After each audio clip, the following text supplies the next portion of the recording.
see Tyrell Wilson sleeping at the bus?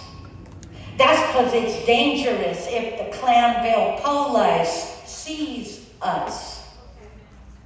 Yeah, I'm a poverty scholar, that houseless mama, that houseless daughter, all those people you don't want to see, never want to be. Look away from me. What you gonna do, arrest me? I'm in your city. Yeah, I'm a poverty scholar. I rock my jailhouse attire, not because orange is the new black or any of that crap. Hollywood will sell you that. No, it's because me and my co-mama did jail time for the poverty crime of being houseless in this occupied indigenous holler. So yeah, me and my brother Israel are here from Homefullness.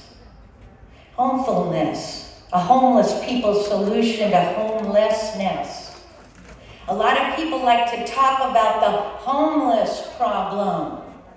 And in so doing, they turn us into a thing instead of human. We are here standing with my Mama Dee, who raised me by any means necessary as a Afro-Boricua woman of color. She got with my colonizer dad because she was taught whiteness was rightness. And I have a weird connection to Danville, and yes, I did call it that. Not because of any of you beautiful people who are here, because I know that you are the change, okay? But sadly, out there, whenever me and Ma would drive in this town in our hoopty, with my mama of color at the wheel, we would get stopped every single time. So let's not get that twisted, because that hasn't changed 21 years later. I raised up with my mom. We were houseless on the streets for years of my childhood. We as poor people are building our own solutions to poverty and homelessness. That's a very big and beautiful thing. You should check us out, Homefullness. But the way that could only happen is with conscious folks with access to race and class privilege, who we teach radical redistribution. We have a project called the Bank of Community Reparations. You should check out the brochure. I know there's powerful Brother Free Press and other folks out here working on homelessness, but it's a dangerous situation when you have people who have more than one home continue to hoard and buy and steal and evict, when people like us don't even have one.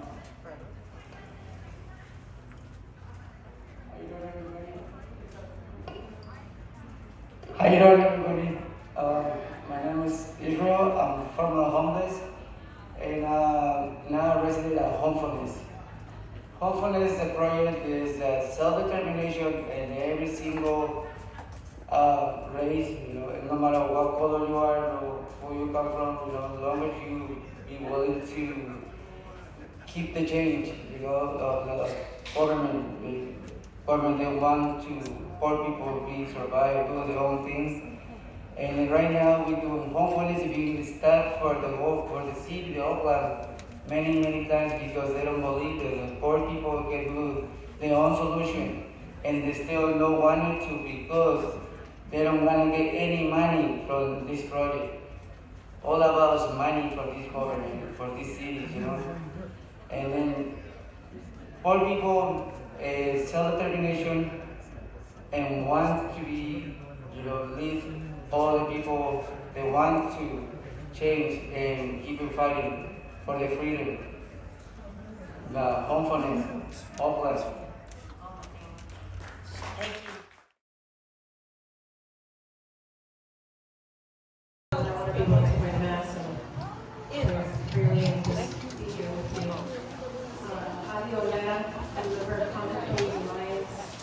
I'm a co-founding member, and as a group we got together because we wanted to see real change in the city of Concord. I came to Concord 10 years ago as a resident, but I've lived in every part of California. I made Concord my home. I came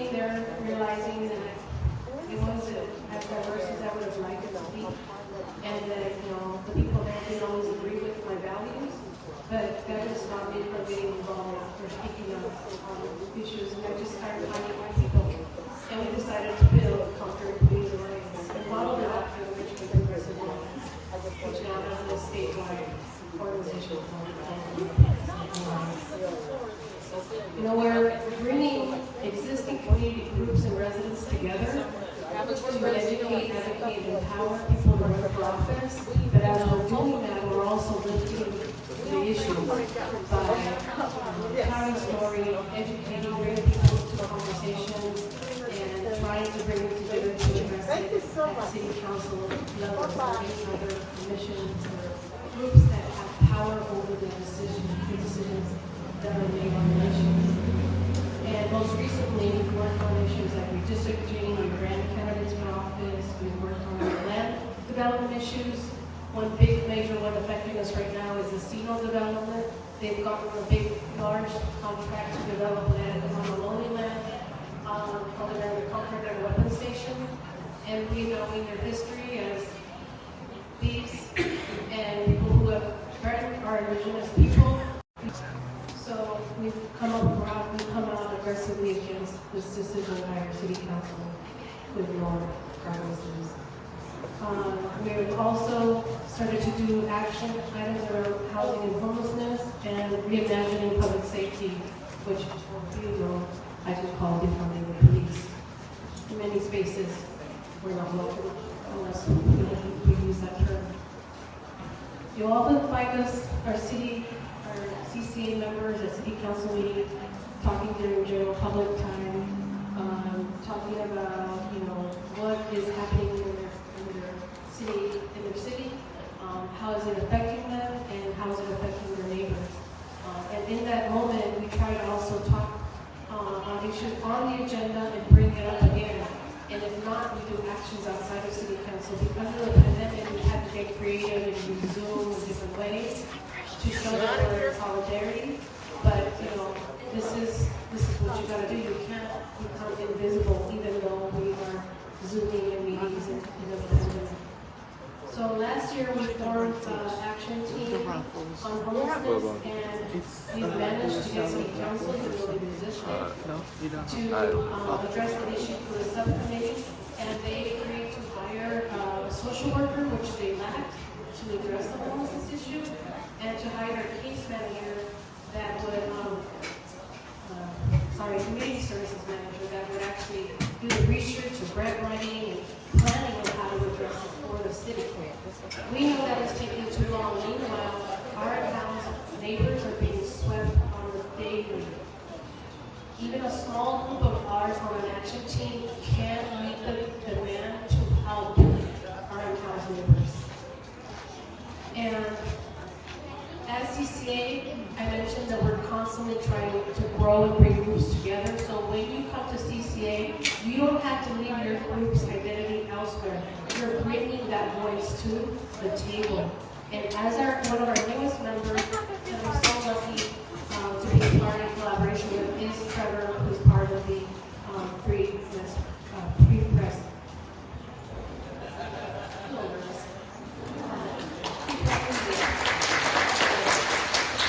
How's it going? Sorry, my voice is a little rough. Yesterday I clocked into work a 9-hour bartending shift. I'm just a regular person. I work at a restaurant, and I bartend. Today, almost every other day, I clocked into work as the Free Press Project, a credentialed member of the press that works freelance, but really just for free, for the community as a service. In the summer of 2020, I joined thousands in the streets to amplify and learn from the voices impacted from police violence. Speaking for myself, I was tear gassed while on I-680 with hundreds of people protesting peacefully. An armored military convoy threatened the crowd with harm before ultimately using tear gas and attack dogs. The next day I saw the news fabricate that story and tell a different version of events that didn't necessarily fit with what I had caught on camera.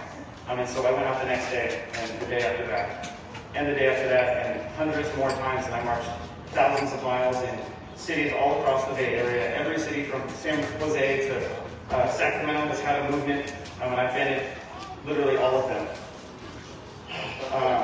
And so I went out again and again, and I learned about Miles Hall. I learned about what happened to him in my hometown of Walnut Creek, and I just thought that was kind of unbelievable. And so I did everything I could to find a support role for my community, and I developed kind of my knack for multimedia storytelling. I bought a camera with my unemployment money when the pandemic hit, and I immediately started using it on this project. And so last year I began covering houselessness and the ongoing and violent police sweeps happening in Contra Costa County, but from the perspective of the houseless and the marginalized, rather than the police, the city, and their press releases, and the business owners as well. I felt like it was important to ask the question, whose voice is being left out, and who do we need to amplify? And to me, that was the unhoused. So my goal right now is to offer coverage from the perspective of those marginalized people. And the way I go about that is by building connections. Addie and I go out, and we go out daily almost. Sometimes it'll be me, and then I'll send her some money, and she'll finish up what I have to get done because maybe I have other obligations, right? And so it's kind of a part of being this team of multiple organizations working together on the same goal. Yeah. I'll just continue by saying that we've learned a lot of lessons in collaboration and working together and becoming more coordinated. One of the really things that brought us together was that there was multiple groups doing different things serving the house, and we weren't coordinated. It separated. We couldn't fight the people with the decisions to actually have influence over the lives of our neighbors. And so we got more coordinated, and we still have a lot of work to do. This is where we invite our communities to be our allies in this.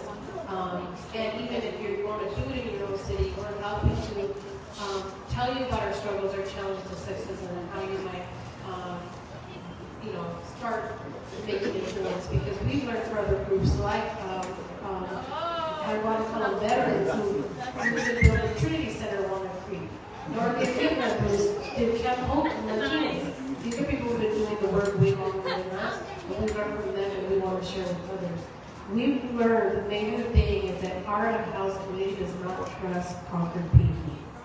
But our city council spends 60% of its budget to fund police to do everything.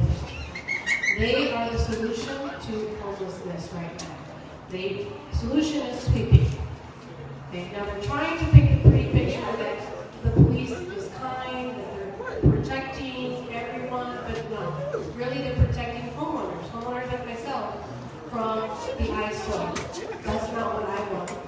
I want everybody in the unhoused to have somewhere safe to be, whether they choose for it to be in a tent, in a car, or in a house. If we can get them all out, and that's their right, then that's what we should aim for. So we're going to tell you a few stories, both Trevor and I, and how we learn from different unhoused people. Because we don't just go out and serve the unhoused and just based on what we think, because we're housed. We might have experience as unhoused here and there, but we're housed. And really, we need the unhoused to be our ally in our work. So we're going to tell you a little bit about people who've been giving us the knowledge to do our work.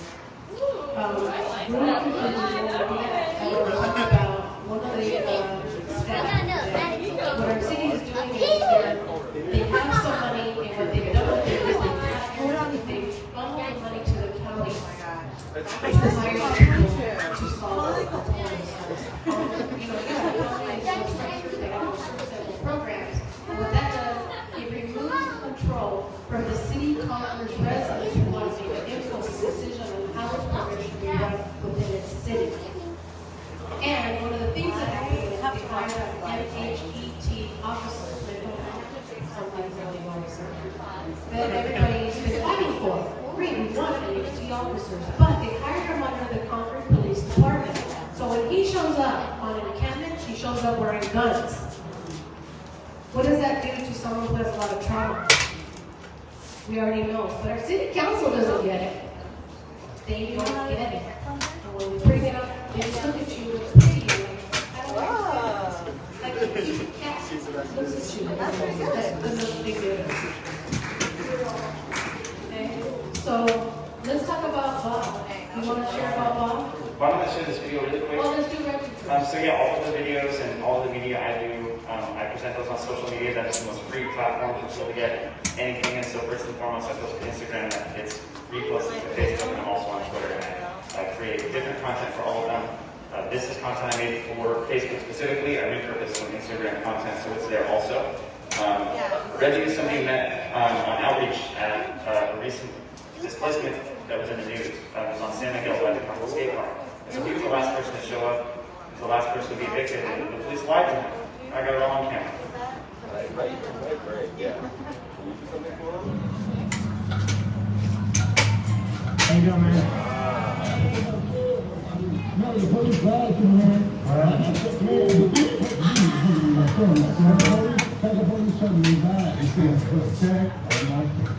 Yeah, I see the temp says right there. They still didn't take it to Yeah. And so they told you can stay here? Like in the field? So they swept him on the 26th of January. They actually told him that they moved to a different lot near CBS, and it was like maybe a third of a mile away. So they brought a truck and they moved him to this lot. The next day, they tagged him for displacement again. Today, I don't know where he is. After this meeting, I'm going to look for him. He doesn't have a tent anymore. All his stuff is thrown out. He doesn't have a bed. But the story moves on. There's a little bit more. Yeah, they brought you here, right? Okay. So until the hotel, they told you, stay here?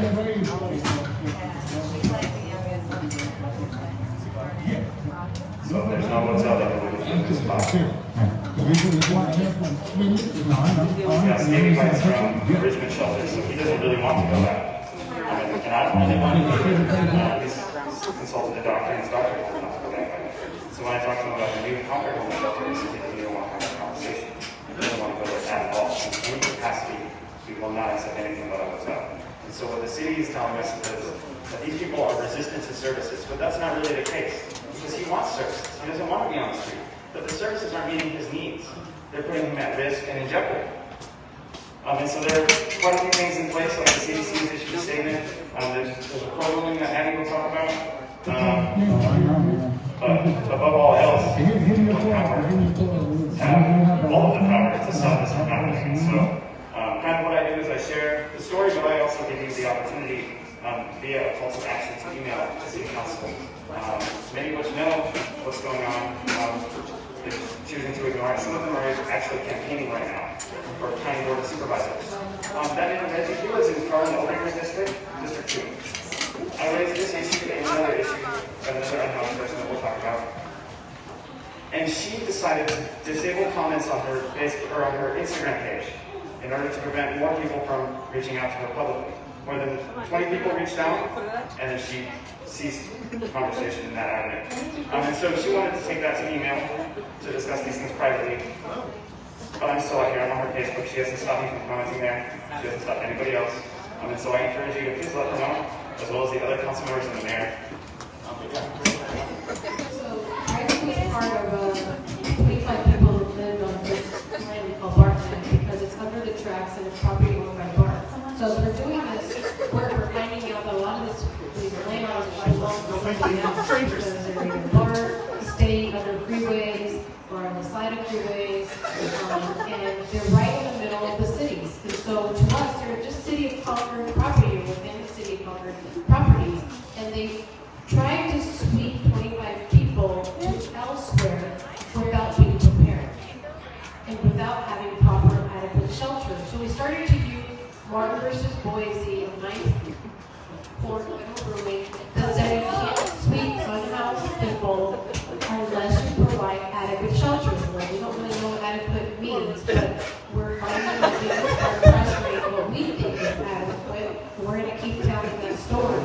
Because on that day that they were supposed to sweep, we have spent days asking shelters where can they go. They were all closed. All closed. Including one that had a recent COVID outbreak. But somehow on the day of the sweep, somebody found a way to reopen the shelter. The people who wanted to accept shelter so they could be swept, or they would be swept if they didn't accept the shelter. So what they did is they opened up the shelter and they had to sign a waiver that they knew there was a COVID outbreak in the shelter. So they found a way, a loop, to being able to sweep people because they were providing adequate shelter. But that's not adequate. I would rather stay unhoused outside if I know COVID is inside that shelter. On that topic, Reggie talked to me also that he complained about the scabies bites that we received from the last bed that he was at. They moved him to a new bed, and that bed had a large blood spot. And so at that moment, he chose to pitch a tent in a city that he's not from in order to avoid, a lot of suffering and re-traumatization. So now Bob was arrested because he was on probation. But he wasn't arrested because he did anything wrong. He was on Bartland. But it was because the battery on his ankle monitor ran out. He had nowhere to charge it. And so because he violated his probation that way, here comes police criminalizing Bob again, sending him back to jail, and that's how we're using our tax dollars to solve homelessness. Just recently, Bob was released. Bob's stuff was taken, prior to his speech, to a place unknown where they give people option to store their stuff when they're swept. It's really not a building. It's open land with a gate around it. So people jump the fence, break into their stuff, they scrub the sewage, and that's, so unhoused people say, I don't want to go to shelter because the stuff you're going to store for me is going to be stolen. It's all stored outside, which means that if it rains, that stuff's ruined. I spoke to a woman who has x-rays that got ruined. So Bob, gets released from jail. He goes back to where he knows he thinks his truth is. And now it's been fenced up, Bartland, with signs saying no trespassing. Cops go and tag him for 24-hour removal, but they go and insist to him, you need to move now, because if you stay here, others will come and they'll think we're giving permission for people to stay here. So they made him move immediately. And Concord, a county agency, called an unhoused person with a car to help him move. Concord is supposed to help that person, but they're relying on people like us and unhoused people who could drive to help the other person go somewhere adequately. So the cops said, we'll leave you alone where else you go, just not here. There's so much wrong with the way we're addressing homelessness, causing more and more harm and trauma in the process, when we could just say, this is a safe place to be. Let's beautify the area for the neighbors that complain. Let's provide showers and bathrooms and place to cook your food, and get Concord to come here on a daily basis and work with people to keep it clean. Work with people to have clothing, to have food, a safe place to cook. We don't necessarily need a facility run by people that don't have an interest or the best interest in the community. The people that are living there may very well want to keep that place clean. That very well may be something that they actually want to do. So I feel like as soon as we start outsourcing these things into other people who may just be getting paid to be there, we see a lot of this stuff happen in Oakland, where the places that are sanctioned are actually kind of more like internment style gangs. And so we kind of need that mediation between the community, the unhoused community, and the state and the government in order to kind of see that actually, realized in a healthy way. Leanne's been unhoused for over 6 years. She couldn't afford rent in Ellis neighborhood in the Monument and had to self-evict. When that happened, she became homeless. She had hip problems, had surgery problems, was hard for me to keep a job, hard for her to heal. She's now in a place where she can work. She's been working for about a year and a half, lost jobs here and there, but it's DoorDash. So while she had a stable job, she was with Ford, getting rapid rehousing. She was on the list and we were going to help her, but because she lost her job within a few days after, they took her off the list. They didn't continue to help her look for housing. They didn't offer to help her look for work. They just abandoned her off the list and went back to living in her tent. They also tried to house her in a hotel room when she was having issues with substance abuse. That was the hotel she would use at, or would share it with other people. So it was a lot of trauma. She can't go back to that hotel. So they're forcing her to go to that hotel in order to get shelter. We found out that that's not even a rule, it's not even a process. They could have left her stay safely in her tent while they found her housing. But in that process, she got taken off the list. It's been almost a year since that. She still doesn't have housing, but it works. She DoorDashes as a community to raise money to help keep her car maintained so she can keep working. If she stops working, she can't get on the rapid rehousing list. Since that day when Massa's week about 30 days ago, they told her they're putting her back on the list. She still has not gotten a call about getting back connected with The system is so broken. You will often find Leanne at city council meetings telling her story, crying about how she still does not have power. Carrie, do you want to tell us about Carrie? Yeah, before I do that, this is actually Leanne's previous residence. It was kind of incredible. It was a beautiful structure. She had a front yard, and I actually have this as a video. I'm not going to show the whole thing right now. However, I do implore you to go view this video to learn more about Leanne and the circumstances surrounding. I mean, like, the inside of her tent was really something incredible. She didn't want to share that. She had a bed and 2 couches in there. Like, it was really something else. And so, yeah, about Carrie. I met Carrie on outreach. We were just doing the normal Sunday event where we go out and we feed people on a route. We had about 50 people, 60 people that day. One of those people we met was Carrie. Carrie we met at Baldwin Park in Concord, and she was staying in a tent with her dog Pepper. Carrie had a very serious flesh-eating disease on her leg, and it was literally eating her from the inside out. Her bone was exposed. She had maggots inside the wound, on the inside. I have some pictures online. I didn't show all of them. There is a warning before you accidentally stumble upon those photos. But it was really bad. It was probably one of the worst things I had ever seen. And it was so shocking. The next day she got swept. She couldn't walk. Both of her legs, she was given 6 months to live. This was something she expressed candidly to us, as if she didn't believe it. And so we put out the alert. It was all hands on deck. We need everybody to send out emails. And many people did to Carla Obringer, who somehow was able to get her into a hotel. It's interesting how that works out. And so I've since heard back from Carrie, who is now at the Premier Inn in Concord, and they're not actually feeding them. They're being given maybe less than 800 calories a day. They're allowed maybe a water bottle, just one. No visitors. I can't bring food. I can't bring her any money. I don't even know how to contact her right now. She called me, left me a voicemail, but I can't call back because they won't accept that. And so this is one of those situations where it's ongoing, and I'm trying to keep it pushing, and I'm trying to keep her stable and get her medical attention because the city's really falling through on that point. It's almost like they don't care. And it really it's upsetting because almost every day we have someone that's at risk of dying on the streets. And I started covering houselessness in this county when people would die of hypothermia this winter. And so it's very serious. Very serious. Before Carrie had gone to health, we had learned about Carrie vaguely, that there was a woman staying in a hotel just laying on the ground with wounds on her leg, and they would constantly tell us, oh, she just doesn't want the help. Well, she didn't want to be separated from her dog, who was her companion who helped her through the anxiety, and she was feeling, unloved, unhelped. And she couldn't go to regular shelter because her dog would have to sleep somewhere else. There were so many issues there, but yet they were just like, oh, we can't help her. She doesn't want the help. Well, why? This is why. There was also another incident where we had got Court out there, and Court had showed up and said they couldn't do much. And she was suffering from some very serious mental illness issues. And so we don't know the diagnosis, right? But she's describing delusions to me.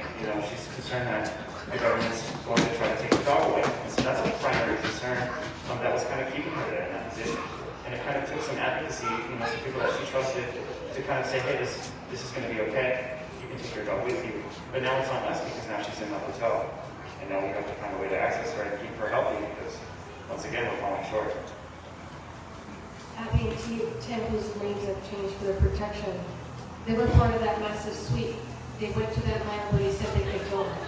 But even though they were there, they had to shelter not to be swept. Based on the Supreme Court ruling. So they accepted. But to get to shelter, you have to get a vaccination. So we, as a community, had to talk to Abby about getting a vaccination. She finally accepted. And Tyler, her partner, was supportive about his boosters the same way as her. So now they were in line she had to wait 14 days for the J&J vaccine to make it to the shelter. Again, the shelter that had that COVID outbreak. Okay? So here we are, 14 days waiting for them. The cops are not supposed to sweep them because they've accepted everything to get adequate shelter. Nonetheless, we kept getting calls. Cops showed up from coming here to ask us to move. Why are they asking us to move? This is actually their next day, the day after they were swept. This other lot actually next to the police department. And then yeah, the date on the tag is 127, the day after.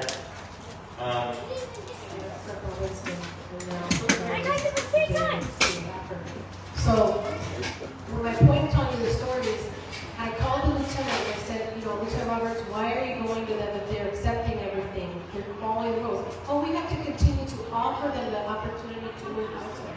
What the hell does that mean, really? When you mean you're offering somewhere to go elsewhere, they don't want to go elsewhere. They're doing everything they're saying they need to do to get the housing. And they're doing it because us, community residents, not poor, the county program, has done the work. And so it's interesting that you brought that up. They have given the option to move somewhere. The police actually showed up this day and gave them the option and told them where to go. They told them to go stay by the county line, underneath the freeway by the In-N-Out, which is kind of the border, right? There's a couple different jurisdictions over there. There's Pleasant Hill, we're getting close to Pacheco, there's Concord over there. So it kind of seems like they were advocating for them to be in a different jurisdiction, not their problem. Push them out of the city limits, so it's no longer the city's problem. They were also offered $20 to move that day. I gave them $20 to stay there today. You want to talk about Miranda? Miranda, yeah. We just learned about Miranda. I have to go look for her today also. Miranda was stomped on by Concord PD. She has a broken arm. This is something we learned secondhand, so I have to go find her and investigate the facts because that's also very dangerous. I'm not sure if she's received medical attention. I'm not sure if she has any resource access at all. One of the things that happens with these sweeps is they disconnect you from being accessible to court. Court doesn't know where you are now. Now they have to play the runaround game. And so part of what we do, I'm going to go looking, and I'm going to tell court where she is because court's probably not going to have the resources to do that. It's a weekend. They don't care. Yeah, it's the weekend. They don't care, but I care. It's my job. I'm going to go do it. So, really quickly, this land that we own. We're on indigenous land. This is a lowly man. Land that was stolen from people belonging to several native nations. In my opinion, not only do we want indigenous to have their land back, but until then, we're trying to reclaim public land so unhoused neighbors have a safe place to be. Okay. They need somewhere to be where community services are reaching them where grassroots groups like us can go and provide clothing or food, tents, parks, whatever is needed. And currently we're facing just so many issues that we've already kind of talked about that is making it hard for us to navigate the system. I can't imagine how much harder it is for an unhoused person. And so just we wanted to acknowledge that this is indigenous land taken from them, yet the horrible truth and coercion is that we can't even use land that is stolen to remedy some of the harm that's been done to people over the years through capitalism. How can we solve that? I believe that if you give land back to indigenous people, they would solve it the next day. So, where we're also learning is that our city elected officials, city staff, any kind of law body enforcement, like code enforcement, police, public works, they're all pointing the fingers at each other. They're all saying, this is their problem to solve, that is their problem to solve, that's their problem to solve. People in homes are complaining. We had an officer go to a couple. The gentleman was on probation. He was afraid of cops because he had stayed in jail for 2 years. He was afraid of police. But the cops went to them, pressured them to move elsewhere, just like they did to Abby and Tim because they were on that same line. And told them they had to leave because of the same tag that you saw. I forgot what I was going to say about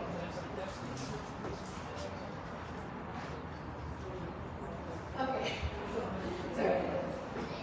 I forgot what I was going to say about if I remember,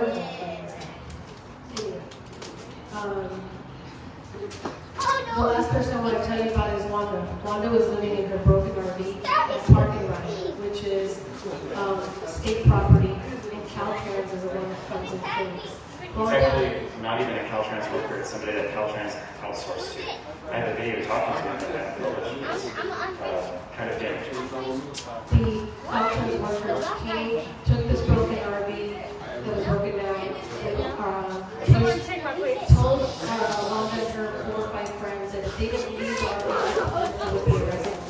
So while she's in a neck brace and immobile, she's barely mobile and get herself onto a wheelchair. Couldn't get her RV's registration, so she couldn't figure out how to get her RV back. Couldn't get any of her personal documents. Just another bag. Her and her unhoused friends were gathered together and left on the sidewalk. So if you go to Reapers Project or CCA's page, you'll see a picture of one in a wheelchair with all her stuff around her. This is what we're dealing with. Our city council will say it's their fault, their fault, their fault, yet they don't try to even coordinate to solve that problem. They say they are. Oh, wait, court's helping. Court might not even show us right now. And all we're doing is having our city council give more money to the county, and say, the county will solve this problem for us. We'll just keep giving them money. And they're going to run their campaigns on that premise. We are solving the issue. You put money into this. We're funneling money. That's not working. I want Court to work. I want to work with Court to say, you need to provide bags and tents. I don't want to have to spend every hour of my day when I could be with my children raising money for tents and bags. I do it because I need to, because we must. That's an hour I don't spend tutoring my kids on their homework, making sure they're successful. We should really have a program like Court that is solving this problem, but they're not. They give out one bottle of water, some snacks, and a trash bag so they can clean. That's what they do. Many of the people on the streets are disabled. I've been meeting regularly. I have an interview scheduled with somebody who has screws in both her legs. She cannot functionally walk with shoes on. She has to take her shoes off and walk around in cold, wet socks because her feet swell from shoes. I floated the idea of getting her Crocs. She said, get a size big. Like, it's serious. And so the police have swept her repeatedly. Yeah. And it's just like, we kind of have to come to ourselves and see why aren't they doing anything further? Why is nothing else being done? People are disabled. They cannot be picking up after themselves like it's manual labor. They can't even walk. I'm interacting with more people that have more health conditions than I can count. It's terrifying. So that's our presentation to you. It is to share about the challenges we're having in our own town. We know that here in San Ramon and Danville and surrounding cities, we have your own. But the stories are probably similar. And you can start addressing them by just getting together and telling the stories during general public time. If you spend 30 minutes after you got off work, stop and talk to someone, go to the next city council meeting and start telling that story. Every week or at least once a month until you keep telling that one person's story. A year later, you're going to say, a year ago I came to you and I told you about Abby and I told you this and this and this, and she's still in the house. Why? And that's the only way we're going to make change. And if you need help doing that, let me know. I'll do it. I'll do it with you. I don't care. We can go together.